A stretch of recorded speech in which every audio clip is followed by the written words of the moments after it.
Hello, everyone. My name is Jordyn Smith, and I am the voice and the astrologer for this YouTube channel, Nonconformist Conscience. Today, I want to talk a little bit more about Pluto and Aquarius, and also how Pluto is held in the sky with the asteroid Cassandra right now. Pluto's at 0 degrees Aquarius and Cassandra is at 4 degrees Aquarius. So both are ruled by Uranus and Taurus. And before I get into this, um, I want to speak a little bit about how the other day, whenever I did a video for Pluto re-entering the sign of Aquarius, it was more on a general overview for what this is meaning for the collective. Whereas with this video, I want to talk a little bit more about how this astrology is being worked with um, for more personal, individual types of dynamics. Um, so before I get into this, I wanted to announce that the birthday special has now switched over to Sagittarius. I am excited. Um, and if you're a Sag and you've been waiting for your birthday special, you can now go on my website and book that. Um, For those that are new, I do these monthly birthday specials, and it's discounted where you can see me over Zoom for an hour and a half, and I can answer any of your questions for your natal chart.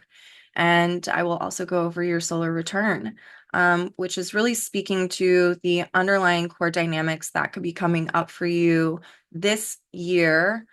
That helps to perpetuate your own evolutionary growth. So there's that.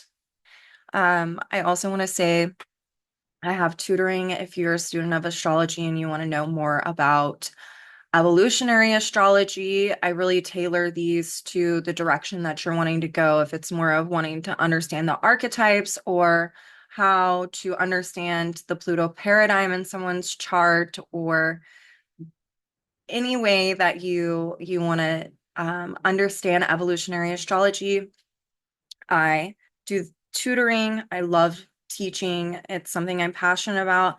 And that's a nice segue into I have this Asteroid Goddess series coming up. The first class is December 7th. It will be held every other Saturday. On the weekends, I don't have my kids. Um, and this is for those who are wanting to understand the archetypal nature of different asteroid goddesses. Each class I'll go over two, and it's two asteroids that I feel like really work well together or have underlying core dynamics. And not only do I go over the archetype, I'll be going over the myth and how this is seen in the natal chart or through transit. I will give chart examples, either of past clients who have given permission for their chart to be utilized or with well-known prominent people. And also, you can either purchase the whole series, which is 5 classes for $135, or you can pay a drop-in fee if one of those classes looks like it might be your jam. The way to do that is to go on my website and I give directions. You'll just have to email me, tell me which class you want to participate in, or if it's the whole class series. And then I will send you an invoice. And after that's paid, I will send you either the link to the class that you choose or to the whole class series if you purchase that. So without further ado, let's talk some astrology. As many of you know, I absolutely love the asteroid Cassandra. And whenever you are looking at Cassandra, you're wanting to look at Cassandra um, in tandem with Mercury and Venus. And the reason why is because Cassandra is about reclaiming one's voice. um, and one's inner resources that one has garnered through prior life efforts or in this lifetime. And with Cassandra, utilizing one's voice to express is a Mercury function, and Venus is one's own inner resources. Cassandra in someone's natal chart, if it's prominent, really speaks to dynamics where there could be self-esteem issues around not being believed or heard or understood for something that you are trying to express to someone. This is a really interesting dynamic because um, oftentimes it can be where there's these experiences of having an intuitive knowing of an imminent crisis on the horizon.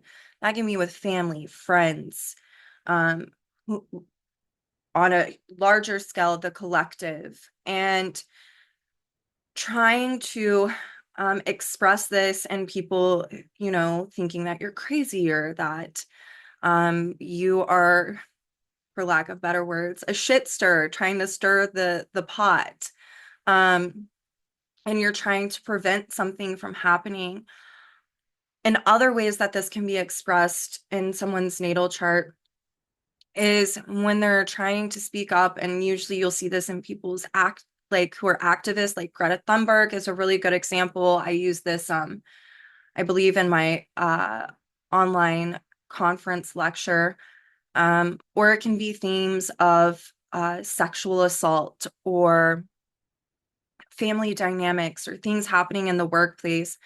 Other people who have a really prominent Cassandra are Stormy Daniels and her speaking up about what was going on, and not being believed or heard about the truth. So it's always Cassandra is representing a truth. It's not an opinion. It is a truth. And when someone has this prominent in their chart, they are speaking to a truth. And it is the psychological effect and toll that it takes on someone when they are not being believed, heard, or understood, and how that can really create a dynamic where someone is suppressing their voice now because they've been in an oppressive environment. There's an immense amount of trauma that could have happened and prior lifetimes with someone who has a prominent Cassandra, where they've spoken the truth and something has happened to them. And then it affects their inner relationship to self, Venus. Again, it's this dynamic of Mercury and Venus that come into play with this. And so I'll shamelessly plug, if you didn't get to catch my my conference lecture for the Evolutionary Astrology Association, you can purchase this lecture on my website for $35. I give a very detailed, it's a 2-hour class of what the myth, the archetype is, the psychological dynamics. Also, I use two of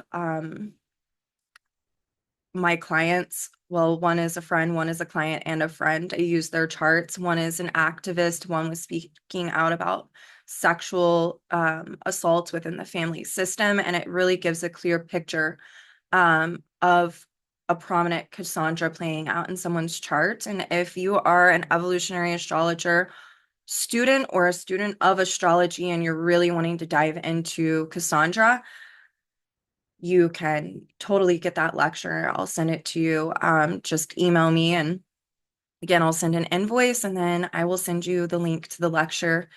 I find this a very profound asteroid. And so the reason why I'm going over this is in this transit that we're having, Cassandra is very, very prominent.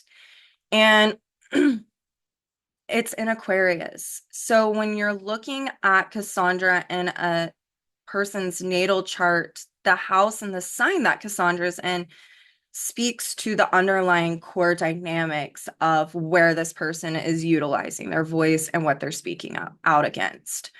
And it's them recovering their voice, and their own inner relationship to self through not over identifying with the truth that they're expressing, but utilizing it as a way to plant a seed, as a way to recover the dynamics from prior lifetimes that have created an immense amount of psychological and emotional trauma for that person.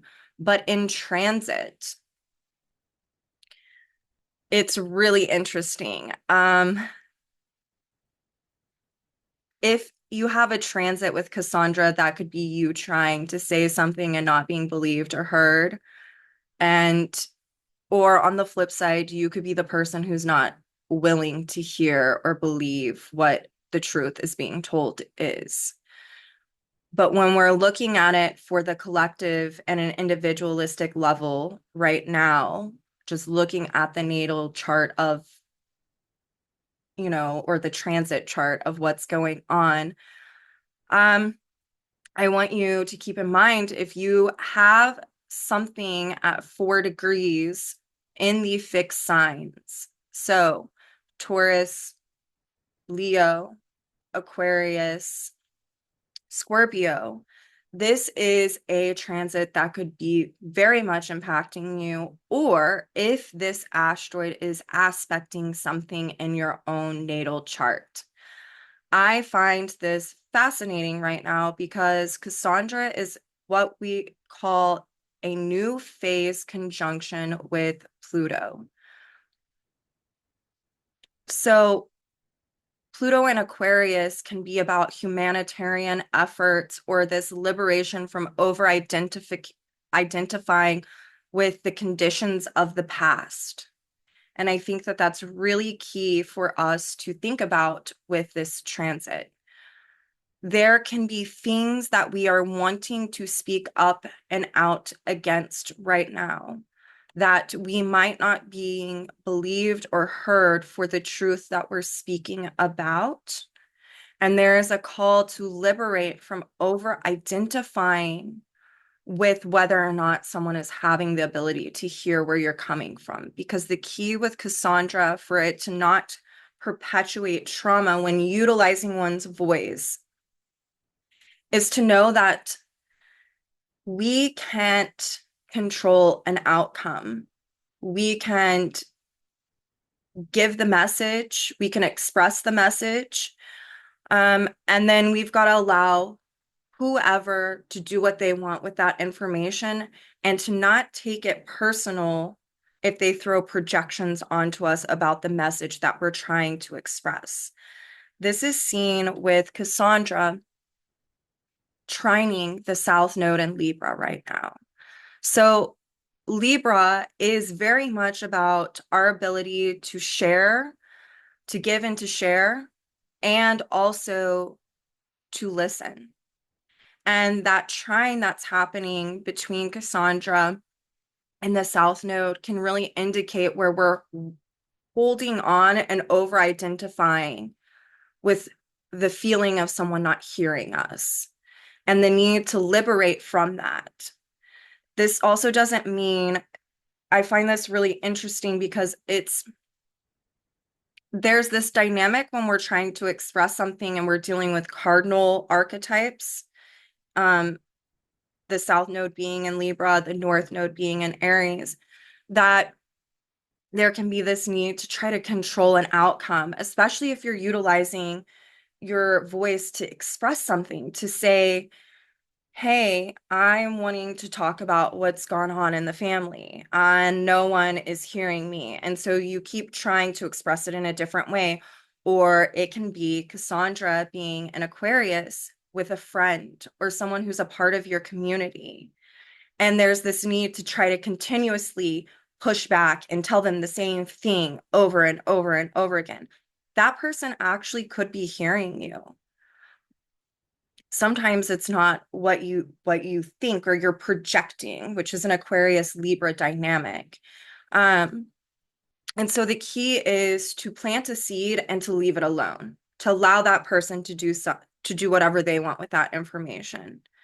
I think it's a universal experience when we try to express ourselves and we are feeling that someone's not hearing us, or we're actually um, dealing with the dynamic of someone not wanting to hear us, which is two different things.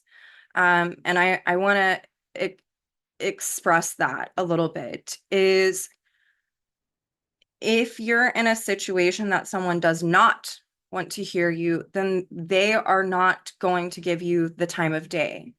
If they've tried to hear you, or there's been a discourse, but it keeps going round and round and round, that's someone who has been willing to hear, but the outcome, Libra, just might not be what you want it to be. Now, this can be tricky because Cassandra in Aquarius is wanting us to liberate from the over-identification of needing to be heard. Libra, that there can be a standstill. And there's this understanding that we're needing to really let go of our expectations of an outcome, and knowing that the work that we're supposed to be doing when expressing oneself is truly just that, planting a seed.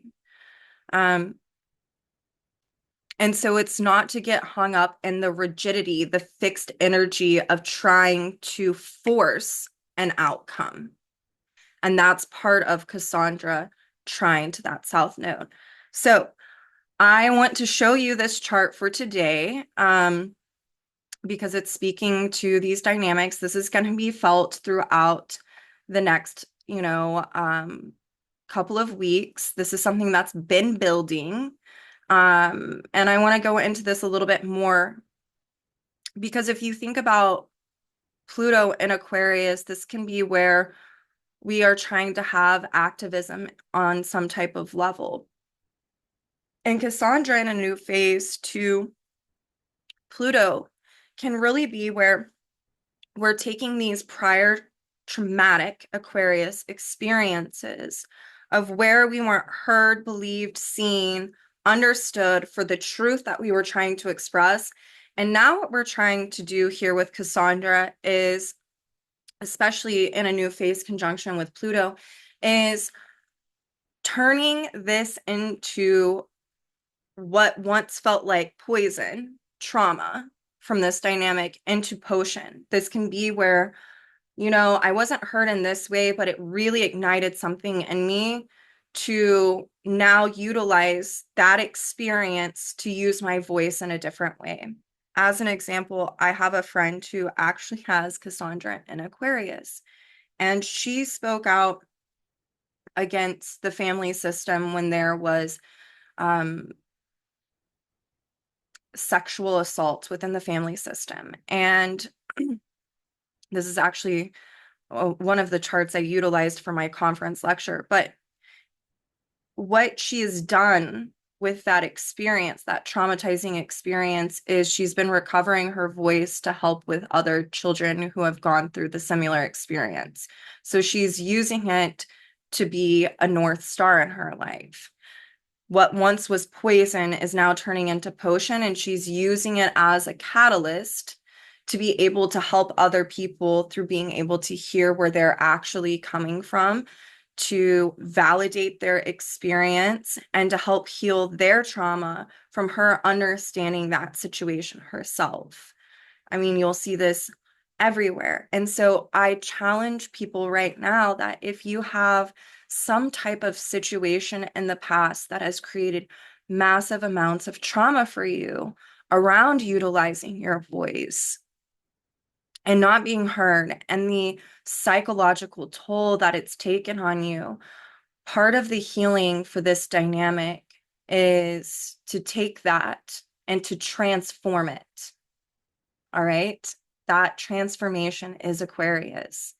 To transform it and align it with your own values, Uranus and Taurus ruling Cassandra and Pluto, to then put structure into the ways in which you want to help society and humanity as a whole. Venus in Capricorn is ruling that Uranus. All right. I want to point all of this out to you. So we've got Pluto here, and it is conjunct Cassandra. There's not a glyph for Cassandra on here. This is trining that south node, and it is sextiling this north node. Uranus, the ruler of Cassandra, is retrograde. So this is where when we utilize our voice or our past experiences of not being heard, believed, seen, understood for the truth that we're speaking about, we can use this as a form to liberate from over-identifying with that traumatic experience and to do something good for the community, Aquarius, or for humanity, Aquarius. And with Uranus being ruled by Venus and Capricorn, sextiling its ruler Saturn, which is now direct. Let me pull this down. That's where we can put these prior dynamics and the Capricornian wisdom that we've garnered from these traumatic experiences and utilize it to create Piscean healing, not just for ourselves, but for others. So we're transforming this old dynamic, Aquarius, that has perpetuated trauma, Aquarius, and utilizing it to promote healing through putting it in structured form. So if you have a goal or a vision, a goal would be Capricorn, a vision would be Pisces, around some type of prior dynamic. This is a time to start putting that vision into place. That's also seen with Cassandra is sextiling the North Node. So it's taking the past dynamics in relationships of not being heard when one is expressing, South Node Libra, transforming that through the Cassandra Pluto dynamic in Aquarius that helps us to liberate Uranus and Taurus from these dynamics that have created unhealthy self-esteem or a lack of confidence, or that's really helped us understand our values from being confronted with how others' values were not aligning, stemming from a situation of utilizing or expressing. And now with Cassandra sextile the North Node, it's putting this into action, the form that we're wanting to structure into action. And that North Node is ruled by Mars and Leo. It's a way to promote love and inclusivity for those who aren't heard or believed or have gone through similar experiences. This can also be a dynamic where you might be re-experiencing something right now and having to learn to liberate from that dynamic. And it's giving you a choice to either stay in the past of trying to force someone to hear you, believe you, see you, understand you, or it can be an act of self-love to possibly walk away from that situation that is perpetuating trauma. At some point, you have to jump off of the carousel of crazy, right? And that's where we really find self-love, self-respect, and self-dignity. And that's a lot of this Mars and Leo dynamic. Now, Mercury is another key player in this whole function because it is about expression. Mercury is in Sagittarius. It is conjunct Lilith, Lilith being the asteroid of the most natural principle of our soul. So this is where we're really called to utilize the truth that we have inside of ourselves as a form of expression to help others. And with Lilith and Mercury being ruled by Jupiter and Gemini retrograde, it's about throwing off the internalized messages that have created self-fulfilling prophecies within that you're not good enough, that you were lying, you weren't believed, all of these things that maybe you've internalized that have now perpetuated a, a non-growth situation. And so that Jupiter retrograde is an internalized function of liberation, where you're trying to resolve this old dynamic, and resolving something usually is only having to take accountability for oneself, and that's part of Venus in Capricorn. So it's really about, what message do you want to relay? How do you want to utilize the past in order to transform? How can you speak a truth as a way to perpetuate natural law, Sag, which is giving, sharing, inclusion, being a voice for the voiceless, or validating those who've gone through similar experiences. There's a lot that can be coming up around community and friends right now with the Aquarian energy, where utilizing your voice and what you've learned could really promote healing for others. And in turn, it promotes more healing for oneself. And so this is really meant for us to put all of this into action. Each one of us have experienced something um, where it rocked and shocked us. And the key is to not allow it to perpetuate suppressing our voice or our own unique individuality, which is an Aquarius Leo dynamic.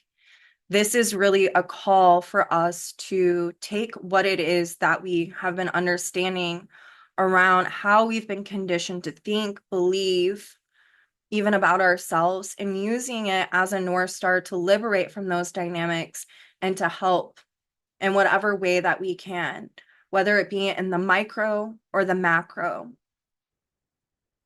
So with Mars, slowing down and about to go retrograde, we're going to have a lot of deep insights into how we want to utilize these dynamics. How do we want to do this in a way that's creative, that promotes inclusivity, and that helps to heal those within our community, or our community can be just our friend group, or it can be very broad. So it's really taking these dynamics of where we felt frustrated or not really had the ability to express ourselves, and turning it into a transformative process. So I would challenge you guys to really think about what's even going on in the world right now, how people are utilizing these prior experiences of speaking up and not being heard, and now using it as a transformative process to actually strengthen their soul through helping humanity, through community, through activism or social work, or any of these areas. I know I can give an example of my own Cassandra. I have Cassandra in my 8th house and in Sagittarius, and their 8th house can deal with sexual assault and massive amounts of betrayal or abandonment, or these really kind of darker Plutonian experiences. And whenever I was in my early 20s, I had just had a child, and I had a kid at 20 years old, and I was in a situation that was a domestic violence situation. I was dealing with sexual assault. I was dealing with physical abuse from a partner. And this was someone who tried to in my life a couple of times, and he did end up uh there was femicide. Whenever he couldn't end my life, he ended up ending another woman's life. And I was not heard or believed about a lot of things that were going on at the time. And I remember being really upset and really frustrated and being extremely angry that it took him trying to kill me and killing someone else for people to believe me. This is something that, we hear with women a lot. What I ended up doing, once the dust settled and I was safe, is I used that experience of not being believed or heard to, one, educate people in my community about how domestic violence doesn't discriminate. I come from a very affluent family here, and the notion where I live is that that only happens to people who are people of color or poor or homeless or this or that. And so I started speaking for the YWCA and teaching people or educating them about how there are no boundaries to where and how this can happen and how it can affect people, especially things around femicide or domestic violence. And then I took it further because I remember trying to get a passport for my child, and they had told me that at the time I had to have the bio dad sign a document so my child could get a passport. And I remember thinking, this is crazy. I'm not going to go up to the prison that he's at to get him to sign this. And so I had to fight to get this passport through Sydney. It cost me extra money to send in all of this paperwork of legal documents and all of this. And if I didn't have the money, uh, I would have, that wouldn't have happened. Um, and then I realized that in the state of Oklahoma where I live, that he still had rights to my child, even though he had attempted to kill me. And so what I did is I talked to a senator, who's now the mayor here in Oklahoma City.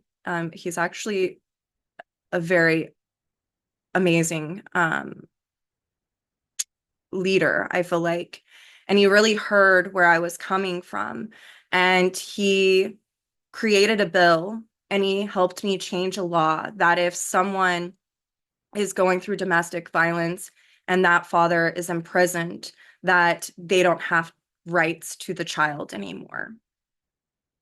Because I didn't want other women to go through the situation and the agony of feeling like I might have to bring my child up to a prison to see this person who truly tried to kill me and ended up killing another woman.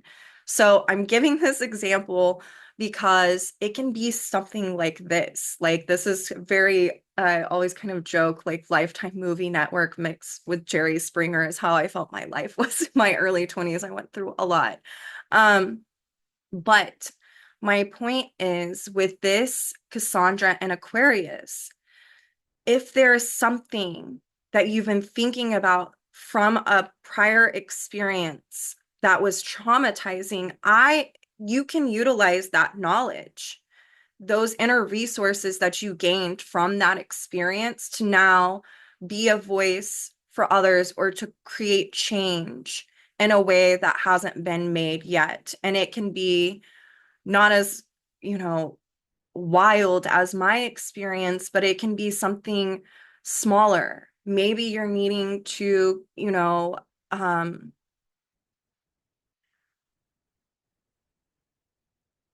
be of service to the elderly, and you went through an experience with someone in your family where they were not being taken care of in someone else's care. And so now you want to, go make friends with people at a nursing home to make sure that they're okay. And you can advocate for them. There's just all different ways that this can go. Maybe you work with children and you've seen something and you weren't heard or understood, and now you have a lot of wisdom around this dynamic. And so a lot of us could be called to activate the prior traumatic experiences to accelerate our own evolutionary growth, to reclaim our voice, our inner resources, and to promote healing in other ways that we didn't think were possible before. So I just wanted to share a little bit about this astrology, because we are in a time period where it really is about stepping up to the plate and using your own unique individuality and creative force and your experiences from the past to do good here, right now, especially whenever there's a lot of BS going on in the world.